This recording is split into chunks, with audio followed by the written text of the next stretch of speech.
UP के मैनपुरी जिले के नगला भंत गांव से जुड़ा एक दिल दहला देने वाला मामला सामने आया है, जिसमें पुलिस की एक बड़ी चूक ने एक निर्दोष व्यक्ति की जिंदगी के 17 साल बर्बाद कर दिए। दरअसल राजवीर यादव पुत्र मोहर सिंह पर वर्ष 2008 में हरिजन एक्ट के तहत एक फर्जी मुकदमा दर्ज किया गया।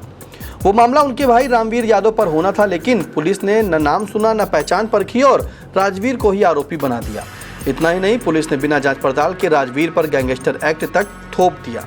नतीजा ये हुआ कि राजवीर को 22 दिन जेल की हवा खानी पड़ी और 17 साल तक कोर्ट के चक्कर लगाने पड़े। नमस्कार, मैं हूं निशांत गुप्ता और आप देख रहे हैं आई इंडिया।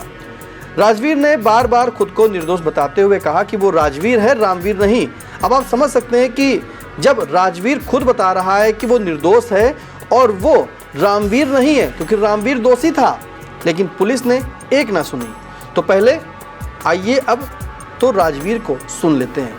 मामला तो यही साहब बोल दिया आपने, क्या मतलब 4 आदमियों का नाम रिपोर्ट था। मेरे पास तो कोई रिपोर्ट भी नहीं थी आगे पीछे, बिल्कुल मेरा नाम करके और पुलिस यहाँ से पकड़ के ले गई और कोतवाली में 2 दिन के बाद फिर जेल भेज दिया। मुकदमा में लगाया और उसके बाद फिर मैं आगरा तारीख गए, वहाँ पर गैंगस्टर लगा दिया। फिर उसके बाद पुलिस ने गलती मान ली थोड़ा, क्या हमारा गलती हो गया कि जो राजवीर का गलती ले लिया।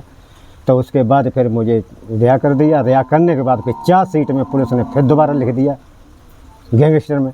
गलती स्वीकारने के बाद भी आपके फिर भी उसके बाद 4 सीट में फिर नाम लिखा। जज साहब ने ये बोला कि आपका बिल्कुल निर्दोष है, ये पुलिस वालों पर मतलब मानहानि का दावा होना चाहिए, आप बिल्कुल निर्दोष घर जाइए। कितने दिन जेल में रहे आप? 22 दिन। 17 साल। क्या करें, मजबूरी थी साहब। केस में तो तारीख तो जाते हैं, तारीख नहीं जाते, वारंट कट के फिर दोबारा जेल में भेजा जाता। पुलिस के साथ भारी से भारी जितना गलती का जितना दंड होना चाहिए वो साहब मानहानि का दावा जो हमारा हुआ सो खर्चा होना चाहिए, इतना होना चाहिए साहब। अब जाकर सिविल कोर्ट की गैंगस्टर कोर्ट ने राजवीर को निर्दोष घोषित करते हुए पुलिस की लापरवाही को गंभीर माना है और इस पर सख्त कार्रवाई के आदेश भी दिए हैं। मामले में राजवीर के चचेरे भाई चंद्रशेखर यादव ने जो कुछ कहा वह और भी चौंकाने वाला है।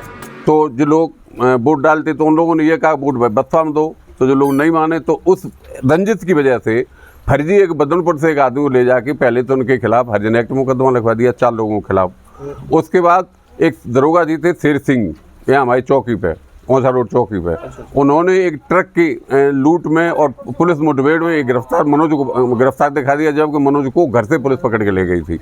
और उसमें रामवीर, भोले और मनोज और प्रवेश 4 नाम थे। राजवीर की आज तक न तो कोई कहीं NCR है न कहीं 151 चालान हुआ है।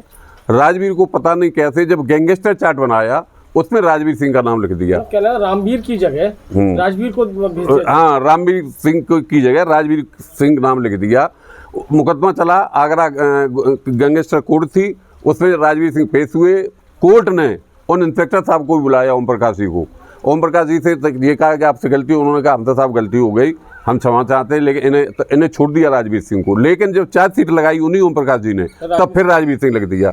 उसकी सजा ये इन्हें मिली कि 17 साल से मुकदमा लड़ रहे हैं, 22 दिन जेल में रहे। इनके छोटे छोटे बच्चे थे, मुश्किल से शादी हो पाई, पूरा घर बर्बाद हो गया, तबाह हो गया, न बच्चे पढ़ पाए न लिख पाए। इन्हें रात मिली है, रात जी मिली है। अब ये एक तो दिमाग से जो परेशान रहते थे, तारीखों में जाते, उससे इन्हें छूट मिल गई है और बच्चों में अपने उठने बैठने लगे। पहले जो घर ही मतलब बाहर जाते थे, हर तारीख इन्हें आना पड़ता था, यहाँ पे बाहर काम करते थे जी। पीड़ित राजवीर के अधिवक्ता विनोद कुमार यादव का क्या कहना है, उसे भी सुनिए।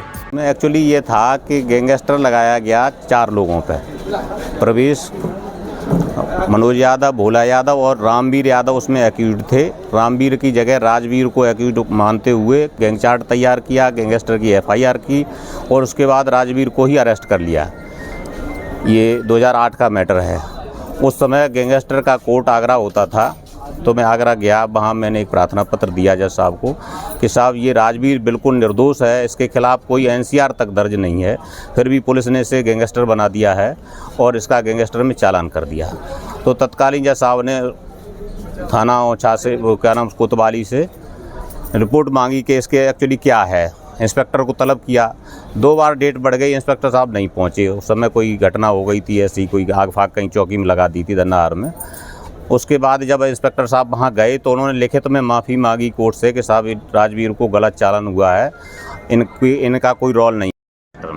तो वहाँ जज साहब ने राजवीर को विदाउट बेल बरी कर दिया और उस समय उनको डायरेक्शन दिया, एसपी के लिए एक लेटर लिखा कि निर्दोष आदमी को जेल भेजा गया है तो इसके खिलाफ अग्रिम कार्रवाई न की जाए। उसके बाद भी उन्होंने विवेचना करके और चार्जशीट भी पुनः राजवीर के खिलाफ ही दाखिल कर दी, जबकि राजवीर का कोई रोल नहीं था।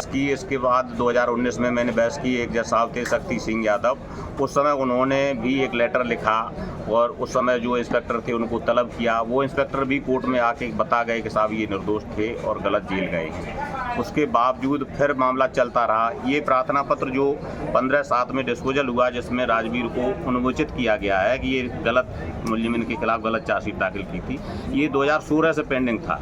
कहाँ का प्रकरण था ये वकील साहब? ये थाना कोतवाली का प्रकरण था। ये रहने वाले नगला भंत के मुलजमान हैं, जिसमें इन पर केवल गैंगस्टर 2 मुकदमा पे लगाया गया। एक 307 पुलिस मुठभेड़ थी और एक हरिजन एक्ट था, जिस हरिजन एक्ट में बरी भी हो गई ये मुलजिम।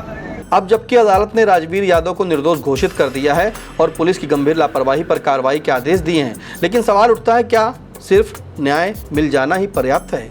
राजवीर के खोए हुए 17 साल समाज में झेली गई बदनामी और जेल की सलाखों के पीछे बिताया गया वक्त अब राजवीर को कौन लौटाएगा? यह मामला न केवल सिस्टम की चूक पर सवाल खड़े करता है, बल्कि यह भी सोचने पर मजबूर करता है कि किसी की जिंदगी से इस तरह खिलवाड़ की क्या कोई भरपाई संभव है।